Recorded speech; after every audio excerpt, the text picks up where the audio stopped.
తాజాంశం చూస్తున్న హనుమకొండ మాజీ అదనపు కలెక్టర్ వెంకటరెడ్డి కళ్లు చెదిరేలా ఆస్తులు కూడబెట్టినట్లు ఏసీబీ అధికారులు తేల్చారు.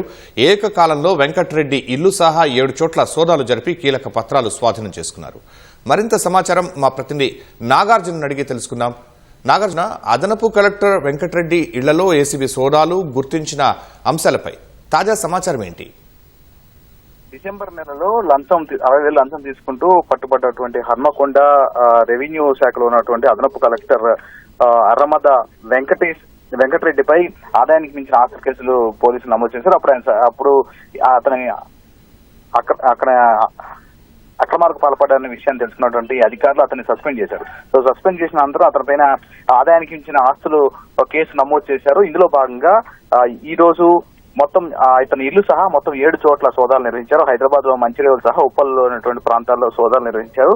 ఆయన బంధువుల ఇల్లు, అతనికి బినామీగా ఉన్న వాళ్ళందరి ఇళ్లపైన సోదాలు నిర్వహించి సుమారు 100 కోట్ల ఆస్తులు గుర్తించారు. ఇవన్నీ కూడా అక్రమంగా కూడబెట్టినట్టుగా గుర్తించడం జరిగింది. ఇందులో ప్రధానంగా 4.65 కోట్ల విలువ చేసే ఒక విల్లా సహా మరొక ప్లాటు, 60 లక్షలు విలువ చేసే వ్యాపార దుకాణం, 65 లక్షలు విలువ చేసే 8 ఓపెన్ ప్లాట్లను గుర్తించారు.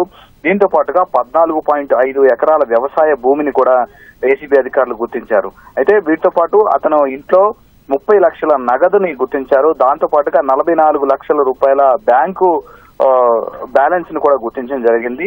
వీటితో పాటు 297 గ్రాముల బంగారు ఆభరణాలు కూడా గుర్తించారు. అయితే వీటన్నింటి వాల్యూ ప్రభుత్వ లెక్కల ప్రకారం 7.59 కోట్లు ఉన్న బహిరంగ మార్కెట్ లో దీనికి 10 రెట్లకు పైగానే ఉంటుందని తెలుసా. దీన్ని బట్టి చూస్తే కనుక భారీగా ఆయన అక్రమాస్తులు కూడబెట్టినట్టుగా భావించారు. ప్రస్తుతం ఇంకా కొన్ని చోట్ల ఇంకా సోదాలు కొనసాగుతున్నాయన్నాయి.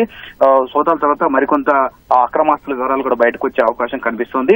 సో ఈ రోజు ఉదయం ఏకకాలంలో వరంగల్ కు సంబంధించినటువంటి కేసు ఇన్వెస్టిగేషన్ అధికారి డిఎస్పీ స్థాయి అధికారి ఆధ్వర్యంలో మొత్తం హైదరాబాద్ సహా వరంగల్ ఇతర ప్రాంతాల్లో మొత్తం 7 చోట్ల ఈ సోదాలని నిర్వహించారు. ప్రస్తుతం ఆయన సస్పెన్షన్ లో ఉన్నారు. అతని ఆధ్వర్యంలోనే అతని ఈ అన్నింటినీ కూడా అక్రమాస్తులు గుర్తించారు. వీటన్నింటినీ సోదాలు నిర్వహించిన తర్వాత వాటిని స్వాధీనం చేసుకున్న తర్వాత అతని పేద సంతకాలు కూడా తీసుకున్నారు.